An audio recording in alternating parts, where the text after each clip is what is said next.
మరి ఈ సమయంలో చాలా ప్రాముఖ్యమైన వ్యక్తి మన మధ్యలో ఉంది. వారి యొక్క చరిత్రను మరి నేను చదువుతాను. మరి చాలామందికి తెలియదు వారు ఏ విధంగా ఈ యొక్క సంస్థను ప్రారంభించారు, ఏ విధంగా సేవ చేస్తున్నారనే విషయాల్ని మరి నేను క్లుప్తంగా చదివి వినిపిస్తాను. జాతీయ పౌరుడు డాక్టర్ జోసెఫ్ గారిని పరిచయం చేస్తూ ఉన్నాను. హెచ్ఆర్పి వ్యవస్థాపకుడు, సామాజిక న్యాయం, శాంతి మరియు న్యాయ నిపుణుల సంస్థ వ్యవస్థాపకుడు మరియు జాతీయ అధ్యక్షుడు, వరల్డ్ సిటిజన్ అయిన డాక్టర్ జోసెఫ్ సార్ తన మొత్తం జీవితాన్ని అంకితం చేసి ఇప్పటి వరకు 48 సంవత్సరాలుగా మానవ సంరక్షణ మరియు రక్షణ కోసం కృషి చేశారు. కొన్నిసార్లు అప్పుడప్పుడు తప్పవచ్చు. మానవ హక్కుల ఉల్లంఘన, అవినీతి మరియు సామాజిక న్యాయంపై ఆయన చేసిన సేవలు మరియు సామాన్య ప్రజలు వారి ప్రాథమిక హక్కులను తెలుసుకోవడం మరియు న్యాయ సలహా తీసుకోవడం అనే ఆయన లక్ష్యం చాలా ప్రశంసనీయం.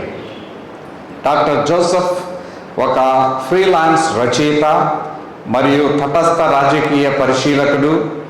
ఆయన ఇబ్బందుల్లో ఉన్న అమాయక ప్రజలకు సహాయం చేశారు మరియు వారికి న్యాయ సలహా, భద్రత మరియు న్యాయం పొందడంలో సహాయం చేయడం ద్వారా ప్రభుత్వానికి మరియు న్యాయశాఖకు కూడా సమస్యలను తీసుకెళ్లారు. అత్యాచారం, గృహహింస మొదలైన వాటికి గురి అయిన మహిళలకు అద్భుతంగా సహాయం చేస్తూ ఆయన చట్టపరమైన అవగాహన మరియు ఎన్నికల హక్కుల అవగాహనలపై కాలానుగుణంగా సమావేశాలు నిర్వహిస్తున్నారు. మద్యం మరియు మాదక ద్రవ్యాల బానిస యువతకు ప్రమాదాలు మరియు వారి జీవితాలను ఎలా మెరుగుపరుచుకోవాలో కూడా కౌన్సిలింగ్ ఇవ్వడం ప్రస్తుత అవసరం. వ్యవస్థాపకుడు డాక్టర్ జోసెఫ్ గారు సామాన్య ప్రజలకు సహాయం చేయడానికి మానవ హక్కులపై 80కి పైగా రాష్ట్ర మరియు జాతీయ సమావేశాలను నిర్వహించారు. చప్పట్లు కొట్టచ్చు. అలాగే పర్యావరణ పరిరక్షణ, గ్లోబల్ వార్మింగ్, సామాజిక నీతి, వైద్య మరియు ఆరోగ్య అవగాహన కోసం అవగాహన నిర్వహించారు. అంతేకాకుండా జైలులో సాధారణంగా నిర్లక్ష్యం చేయబడే శారీరక మరియు మానసిక రుగ్మతలతో బాధపడుతున్న ఖైదీల విడుదలలో జాప్యం గురించి డాక్టర్ జోసెఫ్ గారు గౌరవ రాష్ట్రపతి మరియు సంబంధిత ప్రభుత్వాల దృష్టిని ఆకర్షించారు.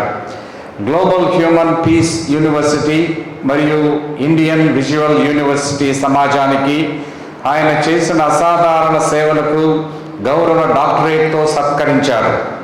జర్మనీ గ్లోబల్ పీస్ యూనివర్సిటీ ఆయనకు లైఫ్ టైమ్ అచీవ్మెంట్ అవార్డుతో పాటు బెస్ట్ ఇండియా సిటిజన్ అవార్డును ప్రదానం చేసింది. అలందూర్ కోర్టు యొక్క free legal service committee doctor Joseph గారిని లోక్ అదాలత్ కమిటీలో ప్యానల్ సభ్యుడిగా చేర్చడం ద్వారా సత్కరించింది. డాక్టర్ జోసెఫ్ గారు ఏ రాజకీయ పార్టీ, మతపరమైన వర్గాలు లేదా కమ్యూనిటీ గ్రూపులలో సభ్యుడు కాదు. ముఖ్యంగా కరోనా మహమ్మారి సమయంలో ఆయన తన బృందంతో కలిసి తాను కష్టపడి సంపాదించిన డబ్బుతో మనుగడ కోసం ఆహారం లేకుండా బాధపడుతున్న వారికి విస్తృతంగా సహాయం చేశారు. భారతదేశంలో నిజమైన ప్రజాస్వామ్యం వికసించే వరకు ఆయన దృఢమైన నిర్ణయంతో తన పుట్టినరోజు లేదా వివాహ దినోత్సవాన్ని జరుపుకోరని చెప్పడం గమనార్హం. డాక్టర్ జోసెఫ్ బంగారు హృదయం కలిగిన సరళమైన వ్యక్తి.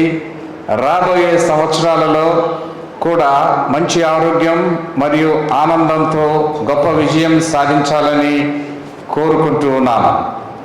మరి ఈ సమయంలో ఇక్కడ ఒక మంచి మాట రాస్తుంది. ఏంటంటే బంగారు హృదయం కలిగిన డాక్టర్ జోసెఫ్ గారు. మరి దీన్ని నేను నిర్ధారిస్తున్నాను అన్నమాట. ఎందుకంటే వారు ఇక్కడికి వచ్చేటప్పుడు ఒక మంచి సేవ అంటే సేవ అన్నమాట. నిజమైన సేవ చేస్తున్నారు అనేది నాకు అర్థమైంది. ఏంటంటే మేము వస్తున్నాము. కేవలము అవార్డ్స్ ఇవ్వడం మాత్రమే కాదు, ఇక్కడ దాదాపుగా 25 మందికి వాళ్ళు బ్లాంకెట్స్ తీసుకొచ్చారు. ఆ 25 మంది కూడా కొంచెం బాగలేని వ్యక్తులు అన్నమాట. ఒకసారి చప్పట్లు కొట్టి వారిని అభినందిస్తాను. ఈ మాదిరిగా చేసే వాళ్ళు చాలా తక్కువ.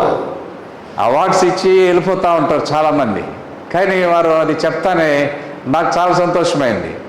ఆయన హృదయము, మరి మేడం గారి యొక్క హృదయము బంగారు కన్నా ఎక్కువ అని చెప్తున్నాను నేను. Okay, so I appreciate you madam, I appreciate you sir. Thank you.